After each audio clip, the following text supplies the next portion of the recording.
Hello నమస్తే welcome to Vikram TV నేను మీ శాన్వి. అది ఆంధ్రప్రదేశ్ డిప్యూటీ సీఎం పవన్ కళ్యాణ్ గెలిచిన గడ్డ పిఠాపురం. ఒక మున్సిపాలిటీ మీటింగ్ లో అధికారులే పొట్టు కొట్టుకున్నారు. చొక్కలు చినిగిపోయేలా ఎందుకు కొట్టుకున్నారు, దేనికోసం కొట్టుకున్నారు అనే విషయాలను ఈ వీడియోలో చూద్దాం. పిఠాపురం నియోజకవర్గం పేరు మరోసారి మారుమోగుతోంది. ఉప ముఖ్యమంత్రి పవన్ కళ్యాణ్ ప్రాతినిధ్యం వహిస్తున్న పిఠాపురం పవన్ కళ్యాణ్ వల్ల తరచూ వార్తల్లో నిలుస్తోంది. అయితే ఈసారి పవన్ కళ్యాణ్ వల్ల మాత్రం కాదు, ఇద్దరు ప్రభుత్వ అధికారుల వల్ల.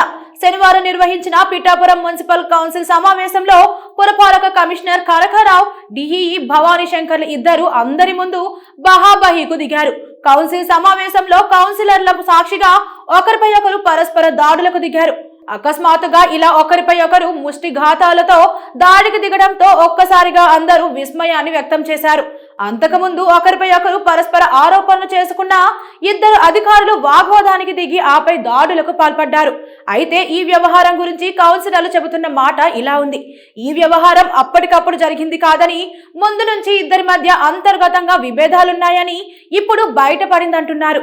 పిఠాపురం మున్సిపాలిటీలో కమిషనర్ గా కనకారావు, డిఈఈ భవానీ శంకర్ల మధ్య కోల్డ్ వార్ జరుగుతున్న విషయం దాదాపు అందరికీ తెలిసిన విషయమేనట.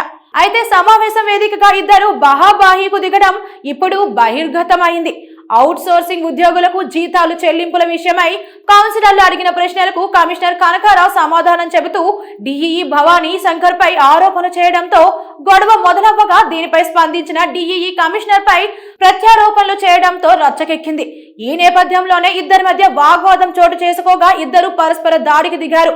కమిషనర్ ఎన్నికలకు ముందు బాధ్యతలు స్వీకరించారు. డిఈఈ 2 ఏళ్ల నుంచి పనిచేస్తున్నారు.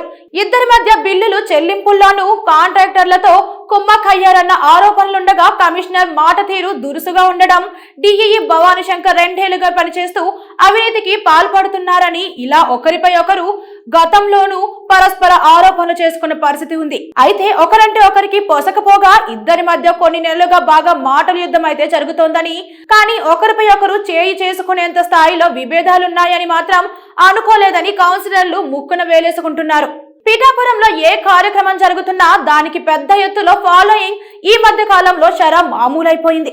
దీనికి కారణం పిఠాపురం నియోజకవర్గం నుంచి జనసేన అధినేత పవన్ కళ్యాణ్ పోటీ చేయడం, ఆయన భారీ మెజారిటీతో గెలుపొందడం, ఆపై డిప్యూటీ సీఎం మంత్రి అవ్వడంతో పిఠాపురం పేరు మారుమోగిపోతోంది.